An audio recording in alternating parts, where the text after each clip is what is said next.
Okay, hello everyone.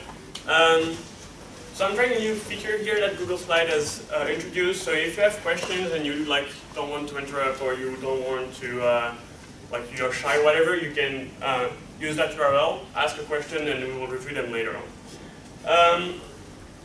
So a few words. So this is me. I'm the organizer and founder of the GDG Namur of Monjoie. So this is GDG French speaking in Namur. If you're in the region and you're interested, don't hesitate to come and see us. Also, I'm a podcaster on Android Leaks podcast. We make a podcast in French about Android.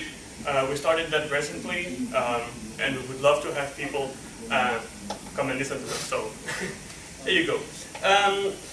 To go back on the subject of Toothpick, who knows what Toothpick is? Raise your hand, don't be shy. Okay, who, keep your hands up, and who has ever used it? If you keep your hand up if you have used it. Okay, great. Not great, actually. So, I'm going to try and jump on the hype. So Google has not judged us worthy enough to buy pixels, so I'll have to simulate that. So, okay, Google, what is Toothpick? Okay, so according to Wikipedia, it's a small stick of wood, plastic, bamboo, metal, bone, or the substance used to remove detritus from the teeth, usually after a meal. So if you never heard of it, that's a problem. Okay, fun fact about it, they found a toothpick 7,500 years old. So it's been around for quite some time. I see all my jokes are falling flat, so I'll stop there. And let's get real, okay? So basically, Toothpick is a dependency injection library. Okay, so again, raise your hand if you know what a dependency injection is. Keep it up. Do you use any, if you don't use any library, put your hands down. Okay, that's way better. Thank you very much. So I see that most of you actually know what it is and they already use, so I'm guessing you're here because you want to know about other solutions. I would guess that most of you use Dagger or Dagger 2. And I see people nodding, so that's probably the case. So what is Toothpick? Toothpick has been developed by two people, so Stefan Nicola and Daniel Molinera. They both work at Groupon. Little back of history, Stefan Nicola is actually the guy who maintained for the last 3-4 years, I think, RoboJuice. So he knows what he's doing. A note on that, Toothpick is not meant to be the next version of RoboJuice. They started from scratch, it's something totally different. And we'll see a bit in a moment some comparison with that. So, what it is, it's a dependency injection. So what is dependency? Basically you have my or some class doing some stuff, and this class will depend on another class that we call a dependency. So usually what you would do before dependency injection, you have your class and they say, oh, I need this object of a new my dependency. And then you use this object, right? But the problem with that is that now your class is very strongly coupled with this other class, right? My awesome class strongly depends on my dependency because it's actually creating it, so it's the parent of this. So what we would like to do is invert that. So now we want to inject the dependency in my awesome class, so my awesome class doesn't have to do the work of instantiating this class. Okay, so hat inject, what is that? So we'll see that in a moment. So as I said, I know it's lots of code, but I tried and make it funny, it's probably failed, but so I'm trying to say it's a Toothpick Factory, like a real life toothpick. You know, we create the wood toothpick, okay? So my factory depends on a packaging provider because, well, they do the toothpick and they're not going to make the plastic thing and all, so they depend on that. And they also need some stuff that provide the wood. So basically, in this case, my Toothpick Factory said, hey, I'm making a new object packaging provider, I'm making a new wood provider, and then I use them in my code. Okay? So it's not rocket science, I think. Maybe it's not how toothpick are made because I have no idea what it does. Anyway, a better solution in this case is when I do my new Toothpick Factory, I can actually pass the instance of the object. So this is the red thing I put in there. So now my Toothpick Factory object is not creating the dependency, it received them, right? So it's already better. But what happens if you have this, and basically you have a dependency that goes all the way, you need to pass them all, and if you have lots of dependency, you need to pass them all in the constructors, and with Android and activities and stuff like that, you cannot always use a constructor with parameters, and then you need setters, and it gets complicated, right? So, how can we fix that? Well, there are solutions. There used to be RoboJuice, it's not working anymore, Dagger 1 and 2, and others. So, let's talk about a bit about the previous guys, RoboJuice. So, it works from Juice, with Juice from Google. So, who knows about Juice? Okay. So, for those who don't, Juice was one of the first dependency injection library that was developed by Google, and it was used for servers mainly. So the idea was that before, when they were doing dependency injection, people were heavily relying on Spring, which is a Java framework. And Spring has a very complex XML description of all the dependency, and it's very annoying to maintain all your graph of dependency in this. And the guy from Juice, they decided, well, we should make it easier. And they started with actually making code and not XML in Java. And it uses a lot of reflection, so we'll see it's very easy to set up compared to Spring. But it relies heavily on reflection. So for those who don't know what reflection is basically your code is able to look at the source code, more or less. It's hard to explain, but so basically the code is able to look within itself and find out stuff it has to do with that. But it's very heavy. It's slow, especially on Android. On servers it's okay, because at some point they optimize themselves and stuff like that, but on Android it doesn't work that way, so it's very slow. So then came along Dagger 1 and Dagger 2. So basically, what they do is, they don't rely on reflection, they don't work on runtime. What they actually create all your dependency at compile time. And they do that using annotation processing, that you may have heard of already, like, because there are lots of other libraries like Butterknife that does that and stuff like this. So Dagger 1 was developed by the guys at Square, so Jake Wharton and Jesse Wilson, Pierre Vico, among others. And Dagger 2 is actually maintained by Google. So they are not the same. So they use annotation processing, as I said. But for me, and I think for most of you who have used it, it's very verbose. You have to write a lot of code that actually don't mean a lot. It's you have to create an interface that's going to declare that I want to be able to provide this or inject this class, and then you need to write a model and like rewrite everything multiple times. And when you have component inside component, it's a whole other nightmare. So it's kind of hard to use. And basically it's because they wanted to bend the Java language to their needs of trying to explain this. And it works. It works. It's very fast and all, but it's quite big. So Toothpick is a bit the best of both worlds. So they rely heavily on scope, which Dagger does too, even though it's a bit more subtle. It's a full feature implementation of the GSR, so the Java specification request, I think, or forget the R. So basically, it's the standard that has been given, and so they implement that fully. It's runtime based, but without reflection. So we'll see the difference in a bit. And it's also using annotation processing. And it's almost as fast as Dagger and almost as simple as RoboJuice.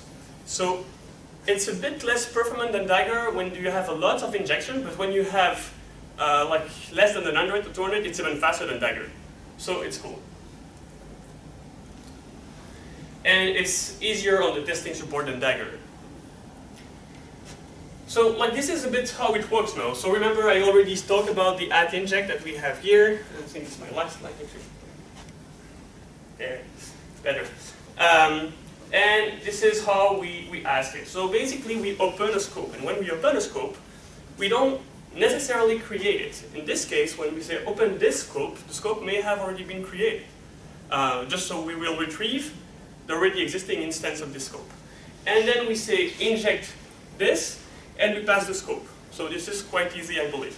Also, one of the cool things you'll notice is we didn't have to say provide and stuff like that. By default, and we'll see,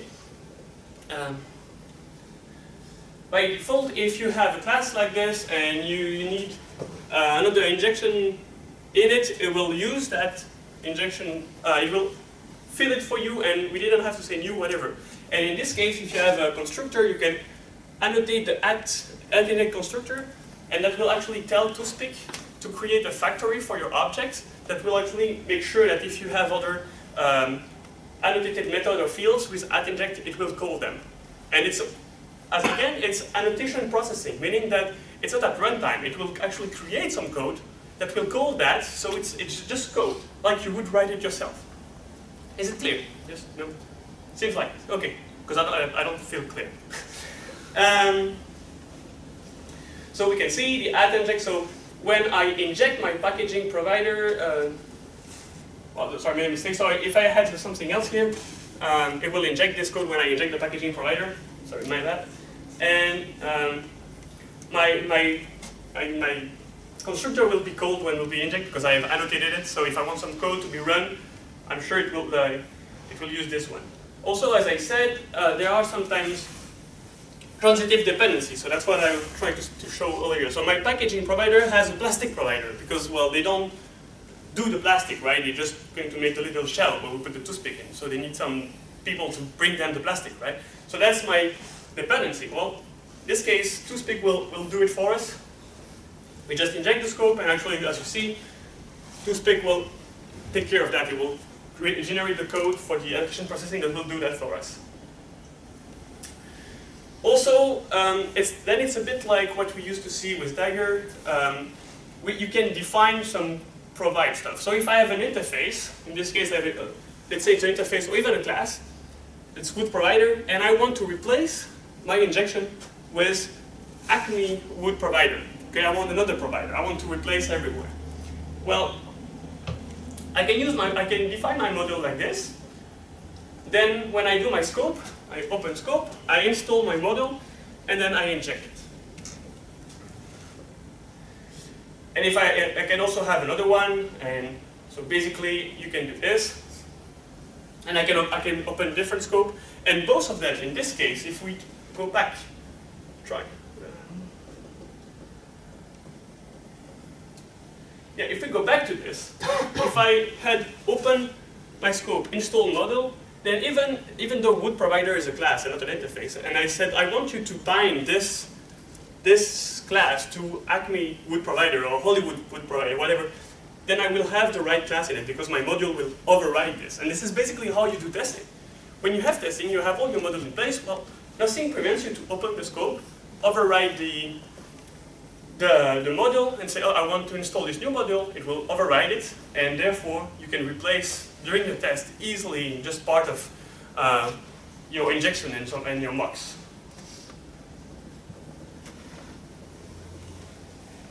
Okay, I know I'm going a bit fast, so if you have questions, do not hesitate to raise your hand, because I know it's a lot to take.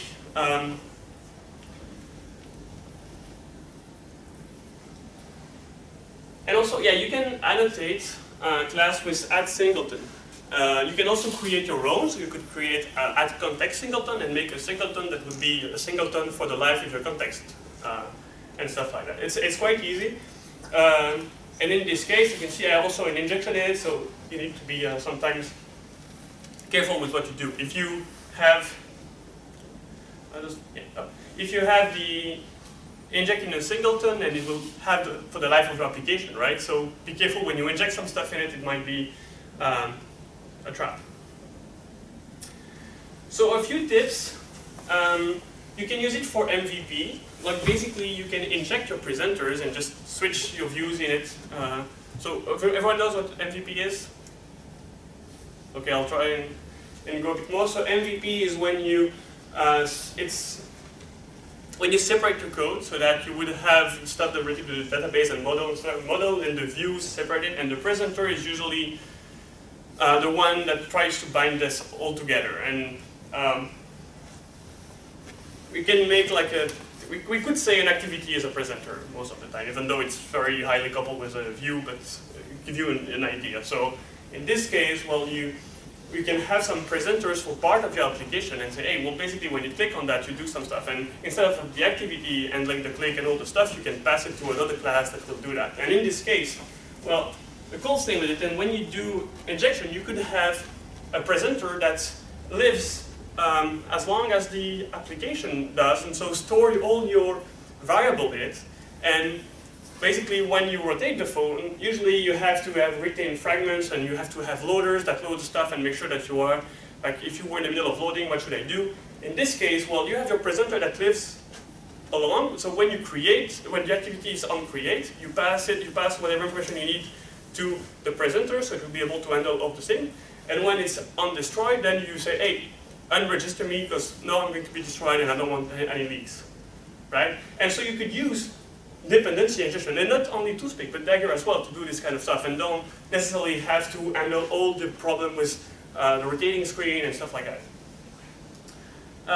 Another thing is you can use it for flows. So let's say you have an application and you want your application to be able to have a shopping cart, okay? So what happens is usually people, they go like, oh, I like this item. I click on it and it opens a new fragment or activity, whatever, and then you add it to the cart, and then you swipe through, like, up, and you add another thing, and it may be different activities, maybe different life cycle, but how do you pass this information throughout your activities? Well, you can store that in an object that will be used, like, it will be injected by the dependency injection, so you don't have to use intents, parsable, or stuff like that to try and store this information.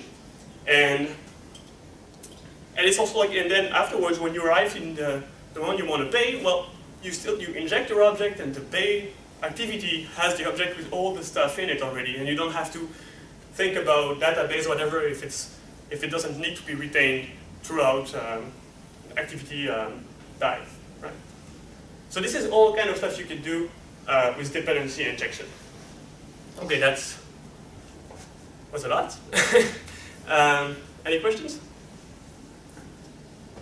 You still need to persist user data if the application is killed. Yes, so that's what I said. If you only want to be stored in RAM, whatever, then you don't have to persist it. But indeed, you could also have some. Let's say you could actually register it on the, like, inject it in the application, and when the application is going to be destroyed, you could store that information in database, and when the application starts back, well, it will instantiate the object, and the object in this constructor, for example, will retrieve this information from the database. You don't know when the application is going to be destroyed and be killed at any time. So you can save, and every time you receive a new information, you save it directly, and therefore it will be saved throughout the life. When the application is killed as well, yes.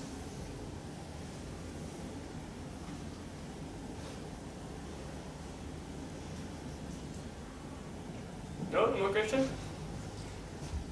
I don't know. Look, so did you want to learn about more about it? Because I think also one of the stuff I forgot to talk about is, yeah, when you open a module,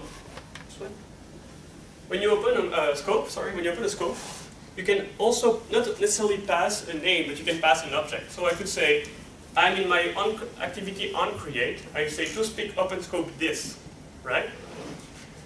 And therefore, it will create, it will open my scope for my activity. And when I'm inside my view, I have the context, right? And the context is actually my activity. It's the same object. So if in my view I say Toothpick.openScope get context, actually I will reuse the same context between my application, my activity, and my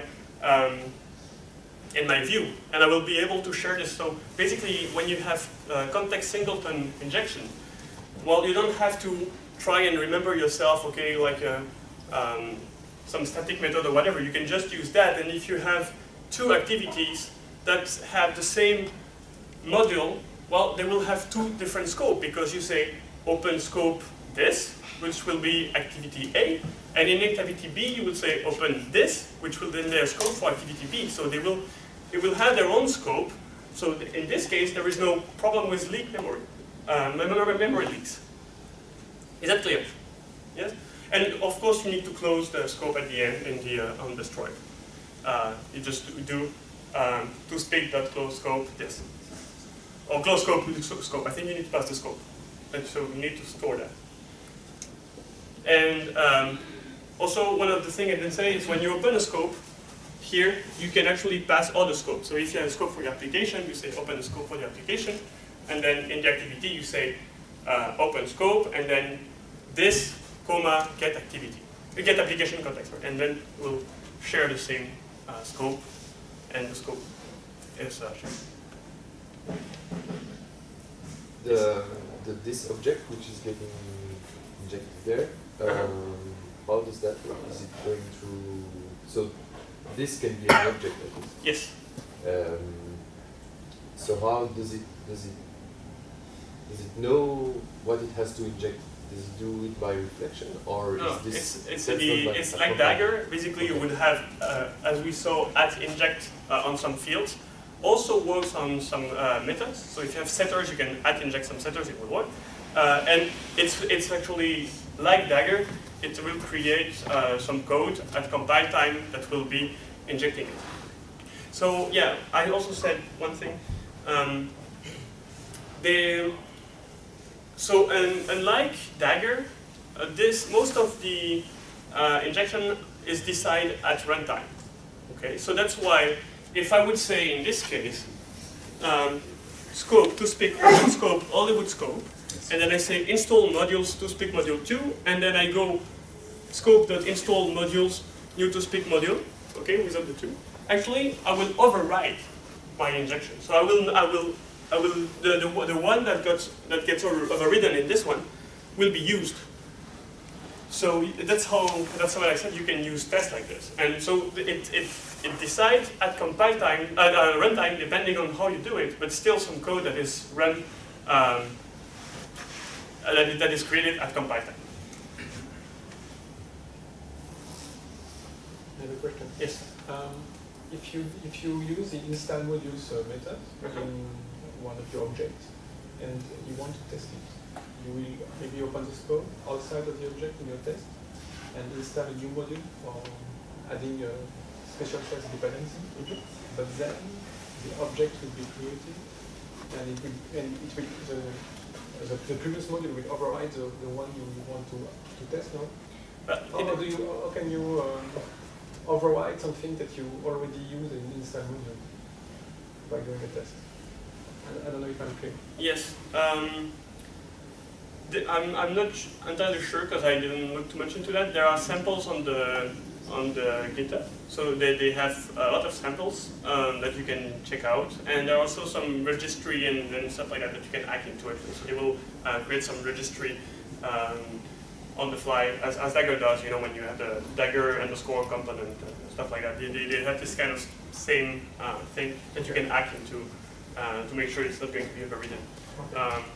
Also, the same as Dagger, but a bit less easier. You can just open a scope and say get instance of this class. Like Dagger, if you don't do the @inject in your the inject in your component, and you just make the method that returns the type of the class you want, you have this kind of the same thing.